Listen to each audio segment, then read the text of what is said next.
This is the Mountaineer Podcast, where everybody's listening. The Mountaineer brings you stories from the peak to peak, in print, and online.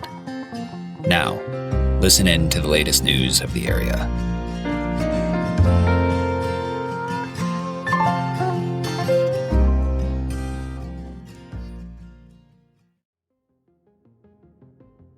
And by the end of the second set, I was just like, I don't know where I can't see out into the audience. I'm not sure where I am. That wasn't. It was very. It felt like we had drifted off into space or something.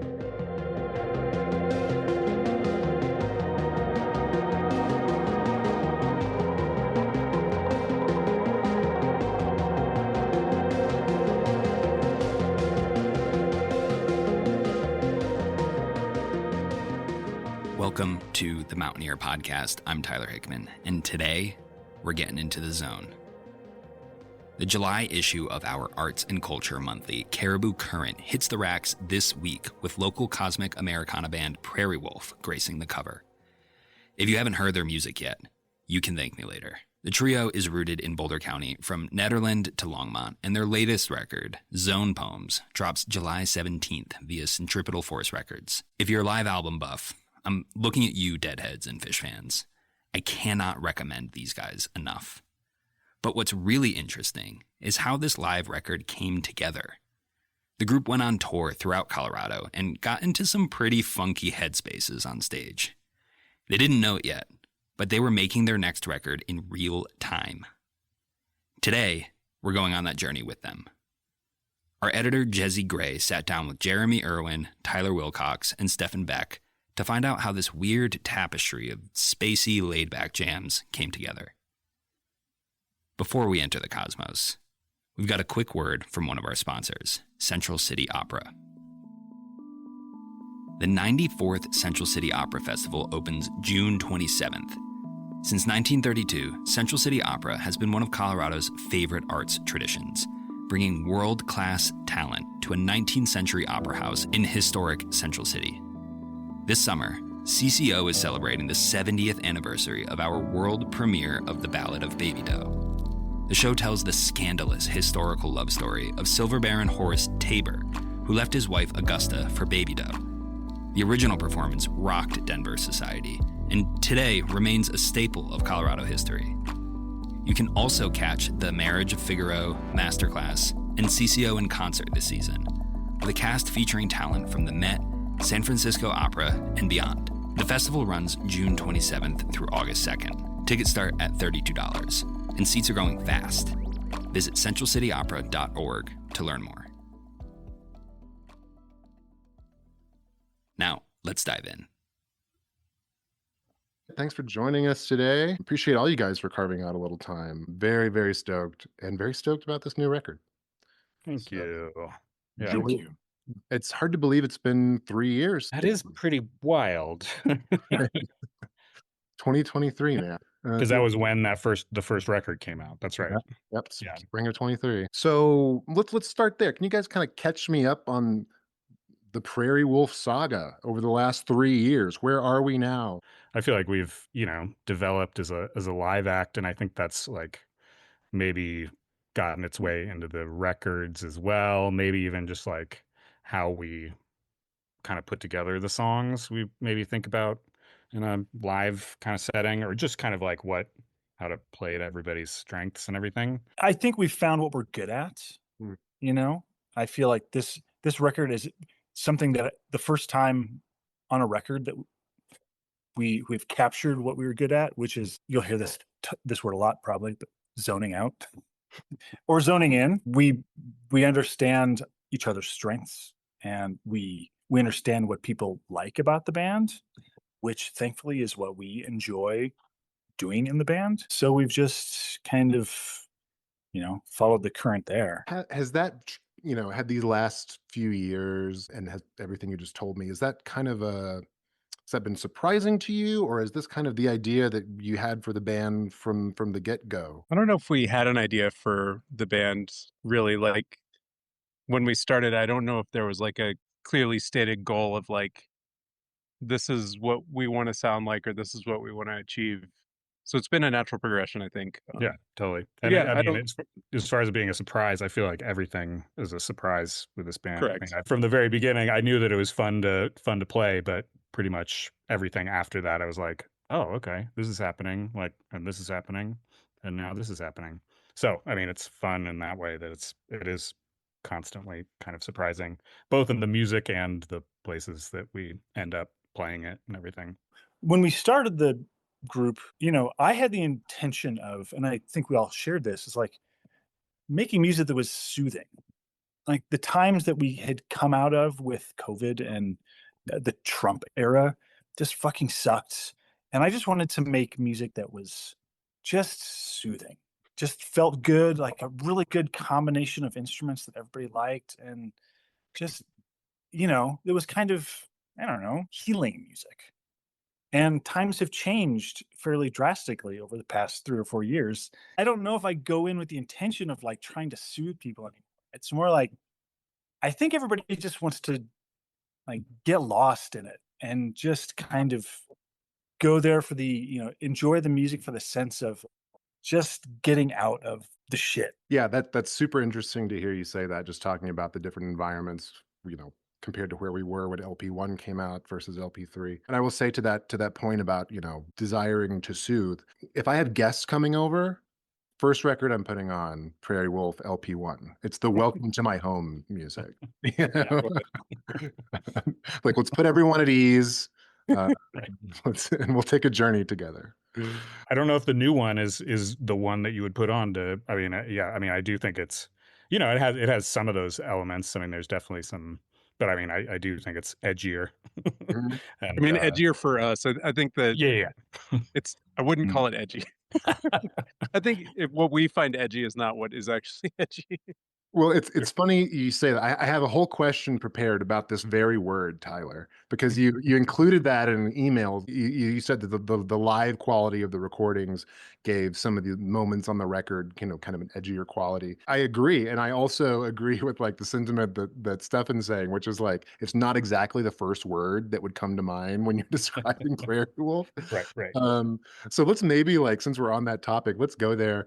Like, take me to like a moment on the new record that you feel like has a little bit of edge to it. I am personally all about the first single that we put out, Burning Edges, like track 3 on there.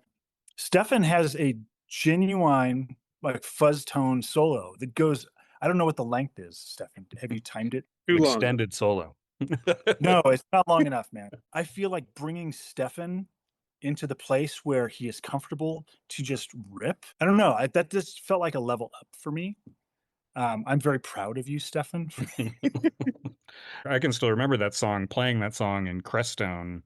That, I mean, it wasn't the first time we had played it, but I mean, maybe it was the first time that Stefan played that the solo that developed into the one that's on the record. Oh yeah, because we changed the arrangement. That might have been the first time. Yeah, maybe we did it. I can't remember, but I remember being shocked and dismayed by it, and delighted. I thought it was great. Oh, I think the tape is out there of the Crestone show, and I think I like yelled at him to like keep going because it was amazing. You Please never don't get stop. a solo like that out of Stefan. The Crestone show, that gives me a good transition to speak to what I consider an edgy or dangerous moment on the record. Was I had a crazy migraine on that show and like couldn't see and was like had no idea like if anything sounded right.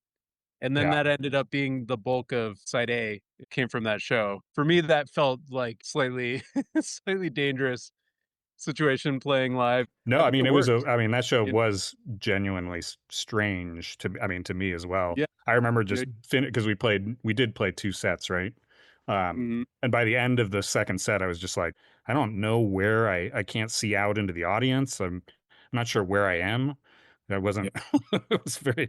It felt like we had drifted off into space or something. Well, and Crestone's a weird place too. Like there's weird energy there. There's a lot of like spiritual seekers there, but there are also just a lot of people who like go there to get away from everything else. And they call it the Cosmic Highway, like the 2-lane road that runs down there, where they have all these UFO sightings and like there's like some weird folk art dedicated to that. And There was wasn't there a bachelor party there at that show? They had like witnessed some cosmic event on mushrooms the night before, and Yeah. they The were just mayor like, of Crestone was running sound as well. He was in charge. Yeah. Incredible. It felt like a kind of weird turning point, you know? It's kind of locked in, and it just kind of set the tone in a weird way. It was good. And it's appropriate that that's the source of the first song on the record. And I mean, that's the one that I think of when I think of edgy, and that we're opening the record with how long is that?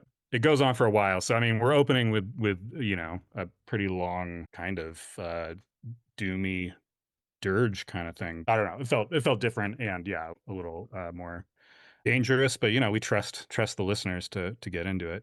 Interesting. I hear that in both of those tracks. The answer I had in my back pocket was also Burning Edges, which I've been calling your Boards of Canada track. Or like the first half kind of gives the Boards of Canada a little bit. Yeah. But to me, it's that leap from the first half to the second half where Stefan's like going nuts on the guitar. Like that the sonic leap from those two pieces is like what feels brash to me about that song. So to kind of go back to sort of aerial view of these last few years, I mean, you guys have been producing new music at a pretty healthy clip, roughly a record a year, maybe not quite, but we've gotten a few LPs over these past few years. I mean, is it fair to say like you guys are feeling pretty dialed in right now? Well, you should have been at our rehearsal last weekend. I don't know if it was that dialed in.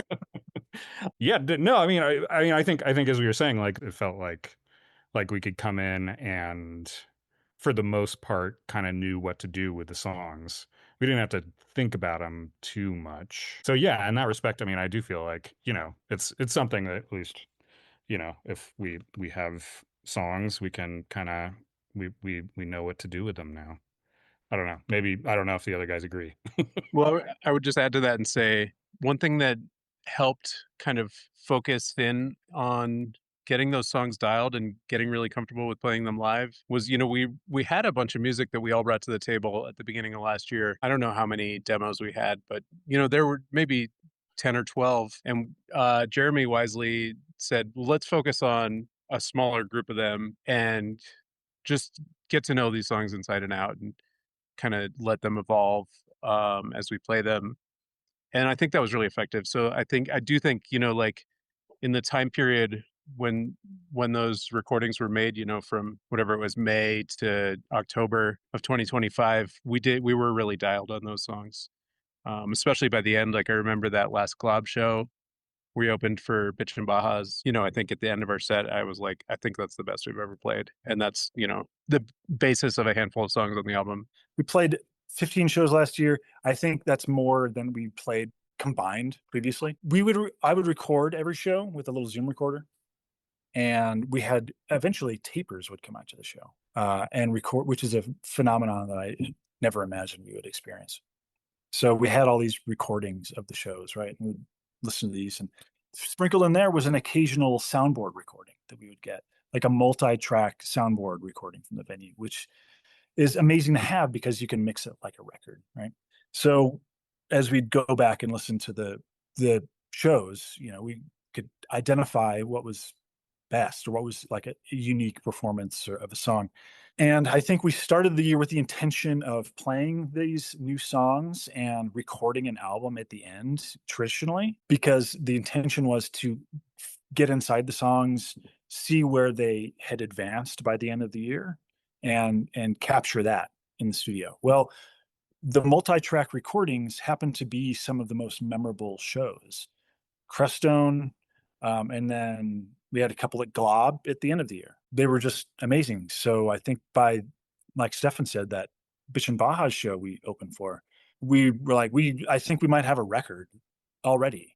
I went through and picked what felt like the strongest representation of each of these new songs from those multi-track recordings. We made a list, and everyone, I can't recall this part, if I said, hey, these are the best, listen to them and agree, or if I just took it and ran with it.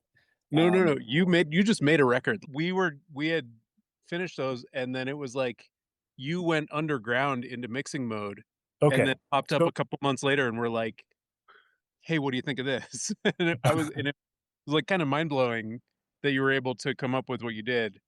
Yeah, because I know, I mean, you had definitely said that you thought that you could do it, and I honestly didn't. I thought that you would start doing it and get, sort of down a tunnel and kind of be like, actually, it would be much better if we sat down and actually recorded this. But once we had it, I was like, this is like the easiest record I've ever made, because I played those shows, but I didn't do anything beyond that really. So I was like, this is great. This is almost like getting a new Prairiewolf record that I didn't have to like hear 100 times before it was kind of finished. It was like getting the source material from our live shows and reviewing it in the same way you would like a studio session. So what I was able to do is, this record is not only based on tracks from a specific date.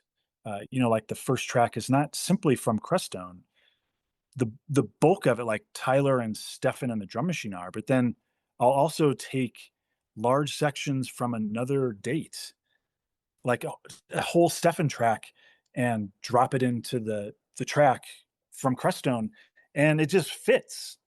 Like that's kind of the weird serendipity of Prairiewolf, where I can take like a completely semi-random take of a song and throw it over another one, and it just works. It's almost like this is how we were meant to make records in some way. Yeah. All along. So, I mean, I think Yeah. I don't know whether that's, exactly how we'll do this in the future, but maybe, I don't know, maybe we will, because it worked pretty well. It works. So that's kind of what the record is. I mean, it's quite literally taking one piece from one date and adding it to another and just sitting back in amazement at how well it works. So it's layered live recordings, but there are also studio parts that we dropped in. We're only 3 dudes. So if I want to hear a bigger chorus, I'm going to add, a layer of mellotron or a string synth here and there, or an arpeggiated synth to open burning edges. So the record that I will frequently compare it to is Anthem of the Sun, the Grateful Dead record, in which it's built, I think, in the exact same fashion. Because I mean, that's what I kind of thought was great, is that, and I think that was in the performances, we weren't thinking about them being on a record. And that, for me, in a lot of cases when we're recording, is challenging. When we're recording in the studio, I'm usually like, okay, this is gonna go on the record. And I didn't think about that, like I was not thinking about that at all when we were playing these shows. Not for an instant. Makes a lot of sense. And in terms of the sort of the journey the band has been on these last few years, I mean, if you were to like zoom out and just kind of take a look, LP1, LP2, LP3, what would you say are the key differences between Prairiewolf in 2023 and Prairiewolf in 2026? I think we're really good at we know what we're good at. We know where we overlap technically, and we know the sweet spot we can settle into, and we can hit it pretty quickly now. Whereas before, we may have meandered for 7 or 8 minutes before we could lock in on that. Now we can be like, okay, let's get there, and we can get there pretty quickly. We've drawn the map, and now it's a matter of pointing at the destination, and we can get there. It's great. I think we've settled into ourselves too. Like, I think, maybe after our first album, we were all like talking about like, oh, what would it be like if we played with a drummer? Like this drum machine thing is cool, but it's limiting. But I think that we're pretty committed to the bit at this point, and we've learned to be expansive within that limitation. That's a great point about the drum machine. I have kind of a half-baked thought about it, but like I've been spending a lot of time with Zone Poems like the last couple weeks, and there is just something that just feels more expansive to me about the rhythm section on this record. Whereas like, I do not mean this in a derogatory way at all. In fact, I find it quite charming on the first record. There's almost kind of like a preset quality to the percussion, which I quite like. I can sort of hear that element of your sound growing. But now I'm thinking about Prairiewolf with a live drummer, and it's just kind of blowing my mind. You have described Zone Poems in the press materials as a sicko's delight, which I would argue, if I had a vote, if I were a member of Prairiewolf, I would say that should be the album title. Sicko's Delight. Oh man, that's the remix record, Sicko's Delight. There you go. But yeah, to unpack that for readers, what's why is this a Sicko's Delight? Well, I'll specify Sicko's Delight. When I said that, I was intending to refer to the bonus disc, which, if you for purchasers of the physical versions, the CD or the LP, the CD is a double disc, and the second disc is the first run through of every song on the record. And some of them are very long, like Modifications is 20 some minutes long, but it's killer. I just love the idea of like, this is how it started. These were the original versions, and this is what it became. It solidifies that idea that there is no best version. They're just versions. Yeah. You know, Sickos is probably, I mean, we'd probably describe ourselves as that as music fans, because I think all of us get into weeds with different bands. So I mean, we're like this is something that we would like from our favorite bands is being able to hear these different versions, which are rougher and kind of scrappier and longer. So that's what I mean. The Sicko's Delight for me. Yeah, I was like, yeah, it's for the people who are, sickos about this music. For the real wolf heads. So the last thing I prepared for us was a little discussion about influences. So let's get into it. Can you guys each share with me like a record that has its fingerprints on Prairiewolf? I really am into Big Fun, the Miles Davis record. If you're into LPs, it's a song per side. So it's like 26 minutes per song. I love the idea and love for us to get into the idea of songs that just take their time. There is no particular destination. Like, the journey is what you're hearing. And if you give it your ears, there's so much good stuff happening. Everyone is adding something just really, really crucial to the whole thing. It's just like, it takes its time to develop, and it's really rewarding. But then once it's performed and recorded, when it's performed again, it's not the same. It's always iterating and evolving. And I just love that as a kind of, I don't know, method for this band. Beautifully said. Who wants to follow that? Not me. I picked out the great live Curtis Mayfield album, Curtis Live, for a specific thing on Zone Poems. For one of my songs is Modifications. And that song I wrote to kind of like have a Curtis Mayfield type guitar figure as the main phrase. I think Curtis Mayfield is rightly celebrated for his songwriting and his singing, obviously, but he was a very unique guitarist, and I would love all the little flourishes he does. And so, yeah, kind of was trying to go for a Curtis type thing. The record I sort of thought of first when you asked this was it's tied to a specific song as well, Dream Logic, which I think I came up with the sort of guitar line that runs throughout it because I was trying to imitate some of the sounds that I heard on the Velvet Underground's third record. So, I mean, a record and band that has been thoroughly, ripped off over the years. But yeah, I think I just sort of was playing around with it and was like, oh, this sort of sounds like something that Sterling Morrison might play on one of those records. It has sort of, I don't know, like a kind of like sweet, sad, but slightly bluesy kind of thing going on in it. I mean, if push came to shove, that might be my favorite record of all time. I don't know. Push doesn't have to come to shove though. But yeah, I love all the sounds on that record for such a sort of like spare and minimal sounding album. It has sort of endless depths you can get into and rip off if you want to. All right, fellas, that's what I prepared for us. Thanks again for taking the time to chat with me. Really appreciate it. Looking forward to the shows, and congrats on the new record, guys. It's great. Yeah. Thank you so much for doing this. We really do appreciate it. Yeah, of course. Yeah. It is awesome. So thank you. You guys are the best. All right. See ya. Talk to you later. Yeah.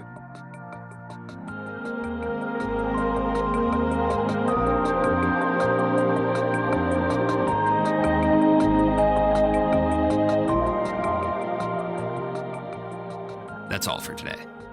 Huge thanks to Jeremy, Tyler, and Stefan for all of the time they gave to us for this story. Their record, Zone Poems, is out July 17th, and they've got a few cozy shows coming up too.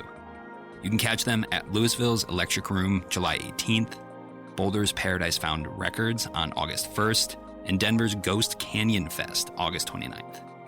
Jezy wrote a phenomenal story about this trio for our latest issue. You can find it in print all throughout the Peak to Peak and in Boulder, or read it online at cariboocurrent.com. The issue is also packed with music, art, culture, food, you name it, covering the foothills, peaks, and everything in between. If you're looking for live music, we've got 2 pages of upcoming shows for you, plus curated events to keep your summer calendar filled. It's free, so go find a copy and read some truly great local arts journalism today. If you consider yourself sickos about this music, or know someone who is, share this episode around. It's the best thing you can do to support the show. You can like and subscribe to us wherever you listen to get the latest news and exclusive Caribou Current content the moment it hits the airwaves.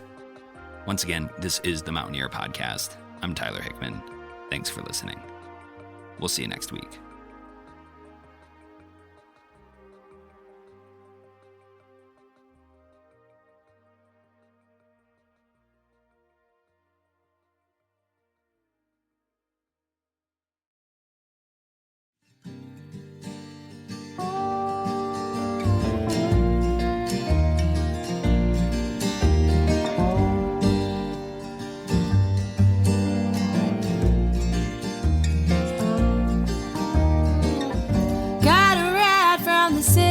Back to my hometown.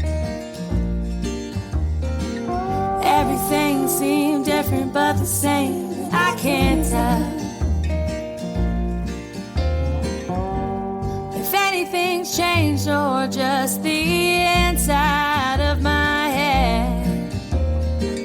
I can't find out tonight. I'll just keep drinking instead.